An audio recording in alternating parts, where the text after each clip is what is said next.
Buenas noches, bienvenidos a nuestra abadía de Carfax, que recibe su nombre de la propiedad que el conde Drácula compró en Londres en la célebre novela de Bram Stoker. A propósito de eso, hoy día revisaremos el cuento El huésped de Drácula, escrito por el mismo Stoker, pero no incluido dentro de la novela, por motivos editoriales, y sin embargo publicado 2 años después de su muerte, en 1914. Espero que este cuento les agrade. Cuando iniciamos nuestro paseo, el sol brillaba intensamente sobre Múnich y el aire estaba repleto de la alegría propia de los comienzos del verano. En el mismo momento en que íbamos a partir, Herr Delbrück, el maître d'hôtel del Quack Seasons, donde me alojaba, bajó hasta el carruaje sin detenerse a ponerse el sombrero y, tras desearme un placentero paseo, le dijo al cochero, sin apartar la mano de la manija de la puerta del coche: «No olvide estar de regreso antes de la puesta del sol. El cielo parece claro, pero se nota un frescor en el viento del norte que me dice que puede haber una tormenta en cualquier momento. Pero estoy seguro de que no se retrasará», sonrió, «pues ya sabe qué noche es». Johann le contestó con un enfático «Ya, mein Herr», y llevándose la mano al sombrero, se dio prisa en partir. Cuando hubimos salido de la ciudad, le dije, tras indicarle que se detuviera: «Dígame, Johann, ¿qué noche es hoy?». Se persignó al tiempo que contestaba lacónicamente: «Walpurgisnacht», y sacó su reloj, un grande y viejo instrumento alemán de plata, tan grande como un nabo, y lo contempló con las cejas juntas y un pequeño e impactante encogimiento de hombros. Me di cuenta de que aquella era su forma de protestar respetuosamente contra el innecesario retraso, y me volví a recostar en el asiento, haciéndole señas de que prosiguiese. Reanudó una buena marcha, como si quisiera recuperar el tiempo perdido. De vez en cuando, los caballos parecían alzar sus cabezas y olisquear suspicazmente el aire. En tales ocasiones yo miraba alrededor, alarmado. El camino era totalmente anodino, pues estábamos atravesando una especie de alta meseta barrida por el viento. Mientras viajábamos, vi un camino que parecía muy poco usado y que aparentemente se hundía en un pequeño y serpenteante valle. Parecía tan invitador que, aún arriesgándome a ofenderlo, le dije a Johann que se detuviera y, cuando lo hubo hecho, le expliqué que me gustaría que bajase por allí. Me dio toda clase de excusas y se persignó con frecuencia mientras hablaba. Esto, de alguna forma, excitó mi curiosidad, así que le hice varias preguntas. Respondió evasivamente, sin dejar de mirar una y otra vez su reloj como protesta. Al final le dije: «Bueno, Johann, quiero bajar por ese camino. No le diré que venga si no lo desea, pero cuéntame, ¿por qué no quiere hacerlo?». Eso es todo lo que le pido. Como respuesta, pareció zambullirse desde el pescante por lo rápidamente llegó al suelo. Entonces extendió sus manos hacia mí en gesto de súplica y me imploró que no fuera. Mezclaba el suficiente inglés con su alemán como para que yo entendiese el hilo de sus palabras. Parecía estar siempre a punto de decirme algo, cuya sola idea era evidente que le horrorizaba, pero cada vez se echaba hacia atrás y decía mientras se persignaba: «Walpurgisnacht». Traté de argumentar con él, pero era difícil discutir con un hombre cuyo idioma no hablaba. Ciertamente, él tenía todas las ventajas, pues aunque comenzaba hablando en inglés, un inglés muy burdo y entrecortado, siempre se excitaba y acababa por revertir a su idioma natal, y cada vez que lo hacía miraba su reloj. Entonces, los caballos se mostraron inquietos y oliscaron el aire. Ante esto palideció y, mirando a su alrededor en forma asustada, saltó de pronto hacia adelante, los aferró por las bridas y los hizo avanzar unos 10 metros. Yo lo seguí y le pregunté por qué había hecho aquello. Como respuesta, se persignó, señaló el punto que había abandonado y apuntó con su látigo hacia el otro camino, indicando una cruz y diciendo, primero en alemán y luego en inglés: «Enterrados, estar enterrados los que matarse ellos mismos». Recordé la vieja costumbre de enterrar a los suicidas en los cruces de los caminos. «Ah, ya veo, un suicida, qué interesante». Pero a fe mía, que no podía saber por qué estaban asustados los caballos. Mientras hablábamos, escuchamos un sonido que era un cruce entre el aullido de un lobo y el ladrido de un perro. Se oía muy lejos, pero los caballos se mostraron muy inquietos y le llevó bastante tiempo a Johann calmarlos. Estaba muy pálido y dijo: «Suena como un lobo, pero no hay lobos aquí, ahora». «No», pregunté inquisitivamente. «¿Hace ya mucho tiempo desde que los lobos estuvieron tan cerca de la ciudad?» «Mucho, mucho», contestó. «En primavera y verano, pero con la nieve, los lobos no mucho lejos». Mientras acariciaba a los caballos y trataba de calmarlos, oscuras nubes comenzaron a pasar rápidas por el cielo. El sol desapareció y una bocanada de aire frío sopló sobre nosotros. No obstante, tan solo fue un soplo, y más parecía un aviso que una realidad, pues el sol volvió a salir brillante. Johann miró hacia el horizonte, haciendo visera con su mano, y dijo: «La tormenta de nieve venir dentro de mucho poco». Luego miró de nuevo su reloj y, manteniendo firmemente las riendas, pues los caballos seguían manoteando inquietos y agitando sus cabezas, subió al pescante como si hubiera llegado el momento de proseguir nuestro viaje. Me sentía un tanto obstinado y no subí inmediatamente al carruaje. «Hábleme del lugar al que lleva ese camino», le dije, y señalé hacia abajo. Se persignó de nuevo y murmuró una plegaria antes de responderme. «Es maldito». «¿Qué es lo que es maldito?», inquirí. «El pueblo». «Entonces ya hay un pueblo». «No, nadie vive allá desde cientos de años». Me devoraba la curiosidad. «Pero dijo que había un pueblo». «Había». «¿Y qué pasa ahora?». Como respuesta, se lanzó a desgranar una larga historia en alemán y en inglés, tan mezclados que casi no podía comprender lo que decía, pero a grandes rasgos logré entender que hacía muchos cientos de años habían muerto allí personas que habían sido enterradas y se habían oído ruidos bajo la tierra, y cuando se abrieron las fosas hallaron a los hombres y mujeres con aspecto de vivos y las bocas rojas de sangre, y por eso, buscando salvar sus vidas, ay, y sus almas, aquí se persignó de nuevo, los que quedaron huyendo a otros lugares donde los vivos vivían y los muertos estaban muertos, y no otra cosa. Evidentemente tenía miedo de pronunciar las últimas palabras. Mientras avanzaba en su narración, se iba excitando más y más. Parecía como si su imaginación se hubiera desbocado y terminó en un verdadero paroxismo de terror. Blanco el rostro, sudoroso y tembloroso, mirando a su alrededor, como si esperase que alguna horrible presencia se fuera a manifestar allí mismo, en la llanura abierta, bajo la luz del sol. Finalmente, en una agonía de desesperación, gritó: «Walpurgisnacht», e hizo una seña hacia el vehículo, indicándome que subiera. Mi sangre inglesa hirvió ante esto y, echándome hacia atrás, dije: «Tiene usted miedo, Johann, tiene usted miedo. Regrese, yo volveré solo. Un paseo a pie me sentará bien». La puerta del carruaje estaba abierta. Tomé del asiento el bastón de roble que siempre llevo en mis excursiones y cerré la puerta. Señalé el camino de regreso a Múnich y repetí: «Regrese, Johann, la noche de Walpurgis no tiene nada que ver con los ingleses». Los caballos estaban ahora más inquietos que nunca, y Johann intentaba retenerlos mientras me imploraba excitadamente que no cometiera tal locura. Me daba pena el pobre hombre, parecía sincero. No obstante, no pude evitar el echarme a reír. Ya había perdido todo rastro de inglés en sus palabras. En su ansiedad, había olvidado que la única forma que tenía de hacerme comprender era hablar en mi idioma, así que chapurró a su alemán nativo. Comenzaba a ser algo tedioso.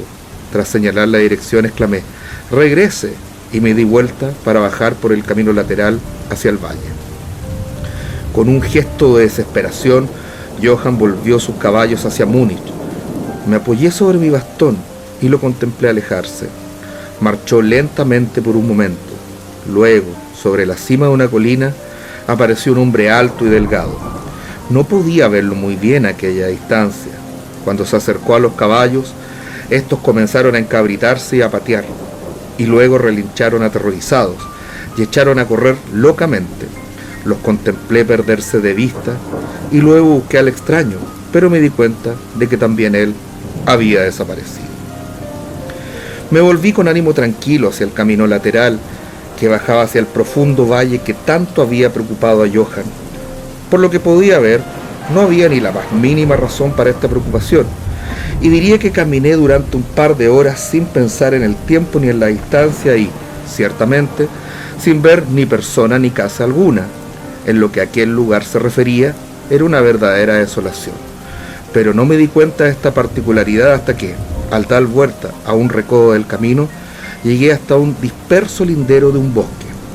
Entonces me di cuenta de que inconscientemente había quedado impresionado por la desolación de los lugares por los que acababa de pasar. Me senté para descansar y comencé a mirar a mi alrededor. Me fijé en que el aire era mucho más frío que cuando había iniciado mi camino. Parecía rodearme un sonido susurrante en el que se oía, de vez en cuando, muy en lo alto, algo así como un rugido apagado. Miré hacia arriba y pude ver grandes y densas nubes que corrían rápidas por el cielo, de norte a sur, a una gran altura. Eran los signos de una tormenta que se aproximaba por algún lejano estrato del aire. Noté un poco de frío y, pensando que era por haberme sentado tras la caminata, reinicié mi paseo. El terreno que cruzaba ahora era mucho más pintoresco. No había ningún punto especial digno de mención, pero en todo él se notaba cierto encanto y belleza. No pensé más en el tiempo, y fue solo cuando empezó a hacerse notar el oscurecimiento del sol que comencé a preocuparme acerca de cómo hallar el camino de vuelta. Había desaparecido la brillantez del día, el aire era frío y el vuelo de las nubes allá en lo alto mucho más evidente. Iban acompañadas por una especie de sonido ululante y lejano, por entre el que parecía escucharse a intervalos el misterioso grito que el cochero había dicho que era de un lobo. Tuve un momento, pero me había prometido ver el pueblo abandonado, así que proseguí, y pronto llegué a una amplia extensión de terreno llano, cerrado por las colinas que lo rodeaban. Las laderas de estas estaban cubiertas de árboles que descendían hasta la llanura, formando grupos en las suaves pendientes y depresiones visibles aquí y allá. Seguí con la vista el serpentear del camino y vi que trazaba una curva cerca de uno de los más densos grupos de árboles y luego se perdía tras él. Mientras miraba, noté un hálito helado en el aire y comenzó a nevar. Pensé en los kilómetros y kilómetros de terreno desguarnecido por los que había pasado y me apresuré a buscar cobijo en el bosque de enfrente. El cielo se fue volviendo cada vez más oscuro y a mi alrededor se veía una brillante alfombra blanca cuyos extremos más lejanos se perdían en una nebulosa vaguedad. Aún se podía ver el camino, pero mal, y cuando corría por el llano no quedaban tan marcados sus límites como cuando seguía las hondonadas, y al poco me di cuenta de que debía haberme apartado del mismo, pues dejé de notar bajo mis pies la dura superficie y me hundí en la tierra blanda. Entonces el viento se hizo más fuerte y sopló con creciente fuerza hasta que casi me arrastró. El aire se volvió totalmente helado y comencé a sufrir los efectos del frío a pesar del ejercicio. La nieve caía ahora tan densa y giraba a mi alrededor en tales remolinos que apenas podía mantener abiertos los ojos. De vez en cuando, el cielo era desgarrado por un centelleante relámpago, y a su luz podía ver frente a mí una gran masa de árboles, principalmente cipreses y tejos completamente cubiertos de nieve. Pronto me hallé al amparo de los mismos, y allí, en un relativo silencio, pude oír el soplar del viento en lo alto. En aquel momento, la oscuridad de la tormenta se había fundido con la de la noche, pero su furia parecía estar abatiéndose. Tan solo regresaba en tremendos resoplidos o estallidos. En aquellos momentos, el escalofriante aullido del lobo pareció despertar el eco de muchos sonidos similares a mi alrededor. En ocasiones, a través de la oscura masa de nubes, se veía un perdido rayo de luna que iluminaba el terreno y que me dejaba ver que estaba en el borde de una densa masa de cipreses y tejos. Como había dejado de nevar, salí de mi refugio y comencé a investigar más a fondo los alrededores. Me parecía que entre tantos viejos cimientos, como había pasado en mi camino, quizá hallase alguna casa aún en pie, que, aunque estuviese en ruinas, me diese algo de cobijo.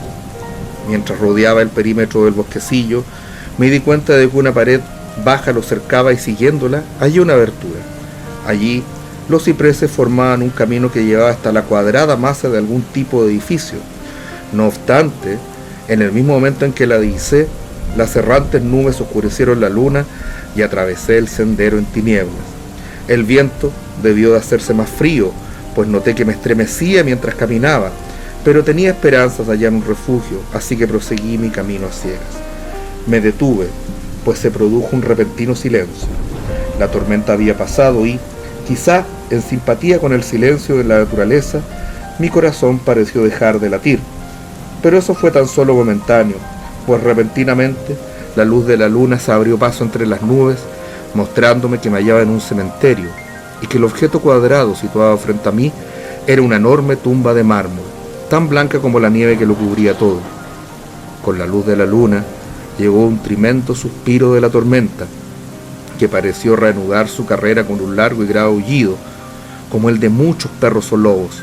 Me sentía anonadado y noté que el frío me calaba hondo hasta parecer aferrarme el corazón. Entonces, mientras la oleada de luz lunar seguía cayendo sobre la tumba de mármol, la tormenta dio muestras de reiniciarse, como si quisiera volver atrás. Impulsado por alguna especie de fascinación, me aproximé a la sepultura para ver de quién era y por qué una construcción así se alzaba solitaria en semejante lugar. La rodeé y leí sobre la puerta dórica en alemán: Condesa Dollinger de Graz, en Estiria.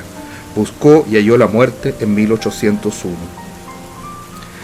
En la parte más alta del túmulo y atravesando aparentemente el mármol, pues la estructura estaba formada por unos pocos bloques macizos, se veía una gran vigueta o estaca de hierro.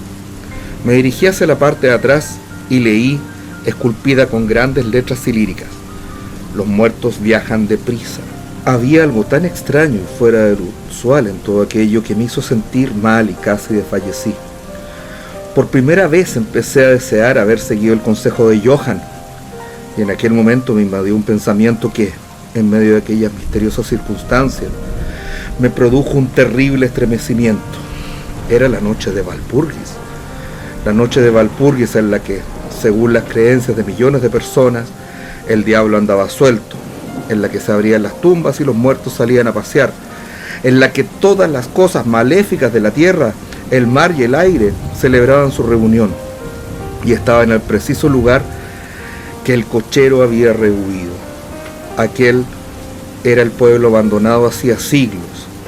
Allí era donde se encontraba la suicida, y en ese lugar me encontraba yo ahora solo, sin ayuda, temblando de frío en medio de una nevada y con una fuerte tormenta formándose a mi alrededor. Fue necesaria toda mi filosofía, toda la religión que me habían enseñado, todo mi coraje para no derrumbarme en un paroxismo de terror. Y entonces un verdadero tornado estalló a mi alrededor. El suelo se estremeció como si millares de caballos galopasen sobre él. Y esta vez la tormenta llevaba en sus gélidas alas no nieve, sino un enorme granizo que cayó con tal violencia que parecía haber sido lanzado por los míticos honderos baleáricos. Piedras de granizo que aplastaban hojas y ramas y que negaban la protección de los cipreses, como si en lugar de árboles hubieran sido espigas de cereal. Al primer momento corrí hasta el árbol más cercano, pero pronto me vi obligado a abandonarlo y buscar el único punto que parecía ofrecer refugio: la profunda puerta dórica de la tumba de mármol. Allí, acurrucado contra la enorme puerta de bronce, conseguí una cierta protección contra la caída del granizo, pues ahora solo me golpeaba al rebotar contra el suelo y los costados del mármol. Al apoyarme contra la puerta, ésta se movió ligeramente y se abrió un poco hacia adentro. Incluso el refugio de una tumba era bienvenido en medio de aquella despiadada tempestad, y estaba a punto de entrar en ella cuando se produjo el destello de un relámpago que iluminó toda la extensión del cielo. En aquel instante, lo juro por mi vida, vi, pues mis ojos estaban vueltos hacia la oscuridad del interior, a una bella mujer de mejillas sonrosadas y rojos labios, aparentemente dormida sobre un féretro. Mientras el trueno estallaba en lo alto, fui atrapado como por la mano de un gigante y lanzado hacia la tormenta. Todo aquello fue tan repentino que antes de que me llegara el impacto, tanto moral como físico, Me encontré bajo la lluvia de piedras. Al mismo tiempo, tuve la extraña y absorbente sensación de que no estaba solo. Miré hacia el túmulo y en aquel mismo momento se produjo otro cegador relámpago que pareció golpear la estaca de hierro que dominaba el monumento y llegar por ella hasta el suelo, resquebrajando, desmenuzando el mármol como en un estallido de llamas. La mujer muerta se alzó un momento en agonía, lamida por llamas, y su amargo alarido de dolor fue ahogado por el trueno. La última cosa que oí fue esa horrible mezcla de sonidos, pues de nuevo fui aferrado por la gigantesca mano y arrastrado, mientras el granizo me golpeaba y el aire parecía reverberar con el aullido de los lobos. La última cosa que recuerdo fue una vaga y blanca masa movediza, como si las tumbas de mi alrededor hubieran dejado salir los amortajados fantasmas de sus muertos, y estos me estuvieron rodeando en medio de la oscuridad de la tormenta de granizo. Gradualmente volvió a mí una especie de confuso inicio de conciencia. Luego una sensación de cansancio aniquilador. Durante un momento no recordé nada, pero poco a poco volvieron mis sentidos. Los pies me dolían espantosamente y no podía moverlos, parecían estar dormidos. Notaba una sensación gélida en mi nuca y a todo lo largo de mi espina dorsal, y mis orejas, como mis pies, estaban muertas. Sin embargo, me atormentaban. Pero sobre mi pecho notaba una sensación de calor que, en comparación, resultaba deliciosa. Era como una pesadilla física, si es que uno puede usar tal expresión, pues un enorme peso sobre mi pecho me impedía respirar normalmente. Ese periodo de semiletargo pareció durar largo rato y, mientras transcurría, debí dormir o delirar. Luego sentí una sensación de repugnancia, como en los primeros momentos de un mareo, y un imperioso deseo de librarme de algo, aunque no sabía de qué. Me rodeaba un descomunal silencio, como si todo el mundo estuviese dormido o muerto, roto tan solo por el suave jadeo de algún animal cercano. Noté un cálido lametón en mi cuello, y entonces me llegó la conciencia de la terrible verdad que me heló hasta los huesos e hizo que se congelara mi sangre en mis venas. Había algún animal recostado sobre mí y ahora lamía mi garganta. No me atreví a agitarme, pues algún instinto de prudencia me obligaba a seguir inmóvil, pero la bestia pareció darse cuenta de que se había producido algún cambio en mí, pues levantó la cabeza.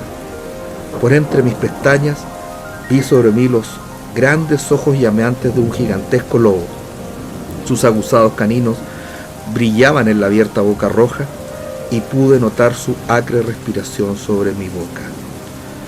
Durante otro periodo de tiempo lo olvidé todo. Luego escuché un gruñido, seguido por un aullido, y luego por otro y otro. Después, aparentemente muy a lo lejos, escuché un ¡hey! ¡hey!, como de muchas voces gritando al unísono. Alcé cautamente la cabeza y miré la dirección de la que llegaba el sonido, pero el cementerio bloqueaba mi visión. El lobo seguía aullando de una extraña manera, y su resplandor rojizo comenzó a moverse por entre los cipreses como siguiendo el sonido. Cuando las voces se acercaron, el lobo huyó más fuerte y más rápidamente. Yo temía hacer cualquier sonido o movimiento. El brillo rojo se acercó más, por encima de la alfombra blanca que se extendía en la oscuridad que me rodeaba, y de pronto, detrás de los árboles, surgió al trote una patrulla de jinetes llevando antorchas. El lobo se apartó de encima de mí y escapó por el cementerio. Vi como uno de los jinetes, soldados, según parecía por sus gorras y sus largas capas militares, alzaba su carabina y apuntaba. Un compañero golpeó su brazo hacia arriba y escuché cómo la baba zumbaba sobre mi cabeza. Evidentemente me había tomado por el lobo. Otro divisó al animal mientras se alejaba y se oyó un disparo. Luego, al galope, la patrulla avanzó, algunos hacia mí y otros siguiendo al lobo mientras éste desaparecía por entre los nevados cipreses. Mientras se aproximaban traté de moverme, no lo logré, aunque podía ver y oír lo que sucedía a mi alrededor. 2 o 3 de los soldados saltaron de sus monturas y se arrodillaron a mi lado.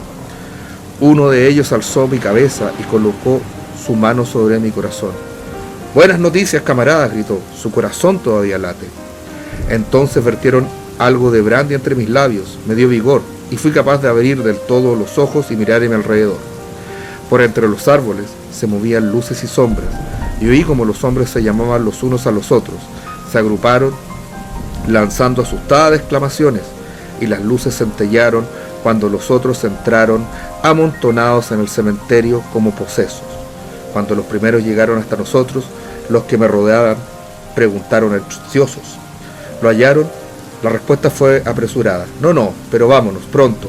Este no es un lugar para quedarse, y menos esta noche. ¿Qué era?, preguntaron en varios tonos de voz. La respuesta llegó variada e indefinida, como si todos los hombres sintiesen un impulso común por hablar y, sin embargo, se vieran refrenados por algún miedo compartido que les impidiese airear sus pensamientos. Era una cosa, tartamudeó uno, cuyo ánimo, obviamente, se había derrumbado. Era un lobo. Sin embargo, no era un lobo, dijo otro estremeciéndose. No vale la pena intentar matarlo sin tener una bala bendecida, indicó un tercero con voz más tranquila. Nos está bien merecido por salir en esta noche. Desde luego que no nos hemos ganado los 1000 marcos, espetó un cuarto. Había sangre en el mármol derrumbado, dijo otro tras una pausa, y desde luego no la puso ahí el rayo. En cuanto a él, está a salvo, miren su garganta, vean, camaradas. El lobo estaba echado encima de él, dándole calor. El oficial miró mi garganta y replicó: está bien, la piel no ha sido perforada. ¿Qué significará todo esto? Nunca lo habríamos hallado, de no ser por los aullidos del lobo. ¿Qué es lo que ocurrió con ese lobo?, preguntó el hombre que sujetaba mi cabeza, que parecía ser el menos aterrorizado del grupo, pues sus manos estaban firmes, sin temblar. En su bocamanga se veían los galones de suboficial. Volvió a su cubil, contestó el hombre cuyo largo rostro estaba pálido y que temblaba visiblemente aterrorizado mientras miraba a su alrededor. Aquí hay bastantes tumbas en las que puede haberse escondido. Vámonos, camaradas, vámonos rápido. Abandonemos este lugar maldito. El oficial me alzó hasta sentarme y lanzó una voz de mando. Luego, entre varios hombres, me colocaron sobre un caballo. Saltó a la silla atrás de mí, me sujetó con los brazos y dio la orden de avanzar, dando la espalda a los cipreses. Cabalgamos rápidamente en formación. Mi lengua seguía rehusando cumplir con su función y me vi obligado a guardar silencio. Debí de quedarme dormido, pues lo siguiente que recuerdo es estar de pie sostenido por un soldado a cada lado. Ya era casi de día. Hacia el norte se reflejaba una rojiza franja de luz solar, como un sendero de sangre sobre la nieve. El oficial estaba ordenando a sus hombres que no contaran nada de lo que habían visto, excepto que habían hallado a un extranjero, un inglés, protegido por un gran perro. Un gran perro, eso no era ningún perro, interrumpió el hombre que había mostrado tanto miedo. Sé reconocer un lobo cuando lo veo. El joven oficial respondió con calma: dije un perro. Perro, reiteró irónicamente el otro. Resultaba evidente que su valor estaba ascendiendo con el sol y señalando me dijo: miren la garganta, ¿es eso obra de un perro, señor? Instintivamente alcé una mano al cuello y al tocármelo grité de dolor. Los hombres se arremolinaron para mirar, algunos bajando de sus sillas, y de nuevo se oyó la calmada voz del joven oficial: un perro dicho, si contamos alguna otra cosa, se reirán de nosotros. Entonces monté tras uno de los soldados y entramos en los suburbios de Múnich. Allí encontramos un carruaje al que me subieron y me llevó al Kaiserslautern. El oficial me acompañó en el vehículo, mientras un soldado nos seguía llevando su caballo y los demás regresaban al cuartel. Cuando llegamos, Herr Delbrück bajó tan rápidamente las escaleras para salir a mi encuentro que se hizo evidente que había estado mirando desde dentro. Me sujetó con ambas manos y me llevó solícito al interior. El oficial hizo un saludo, se dio la vuelta para alejarse, pero al darme cuenta, insistí en que me acompañara a mis habitaciones. Mientras tomábamos un vaso de vino, le di las gracias efusivamente a él y a sus camaradas por haberme salvado, y él se limitó a responder que se sentía muy satisfecho y que Herr Delbrück ya había dado los pasos necesarios para gratificar al grupo de rescate. Ante esta ambigua explicación, el maître d'hôtel sonrió, mientras el oficial se excusaba, alegando tener que cumplir con sus obligaciones, y se retiraba. «¿Pero Herr Delbrück?», interrogué. «¿Cómo y por qué me buscaron los soldados?». Se encogió de hombro, como no dándole importancia a lo que había hecho, replicó: Tuve la buena suerte de que el comandante del regimiento en el que serví me autorizara a pedir voluntarios. Pero, ¿cómo supo que estaba perdido?, le pregunté. El cochero regresó con los restos de su carruaje, que resultó destrozado cuando los caballos se desbocaron. ¿Y por eso envió un grupo de soldados en mi busca? Oh no, me respondió. Pero antes de que llegase el cochero recibí este telegrama del boyardo, de que usted es su huésped, y sacó del bolsillo un telegrama que me entregó y leí. Bistris, tenga cuidado con mi huésped. Su seguridad me es preciosa, y si algo le ocurriera o lo echasen a faltar, no ahorre medios para hallarle y garantizar su seguridad. Es inglés y por consiguiente aventurero. A menudo hay peligro con la nieve y los lobos y la noche. No pierda un momento si teme que le haya ocurrido algo. Respaldaré su celo con mi fortuna. Drácula. Mientras sostenía el telegrama en mi mano, la habitación pareció girar a mi alrededor y, si el atento maître d'hôtel no me hubiera sostenido, creo que me hubiera desplomado. Había algo tan extraño en todo aquello, algo tan fuera de lo corriente e imposible de imaginar, que me pareció ser, en alguna manera, el juguete de enormes fuerzas, y esta sola idea me paralizó. Ciertamente me hallaba bajo alguna clase de misteriosa protección.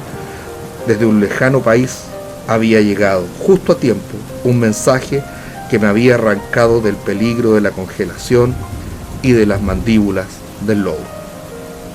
Bueno, esto ha sido el cuento del invitado de Drácula, que termina aquí. Y bueno, Bram Stoker no continuó con él porque él pasó a mejor vida. ¿Qué habrá pasado con este misterioso personaje una vez que por fin llegó al castillo del célebre conde? Es algo que solo podemos imaginar.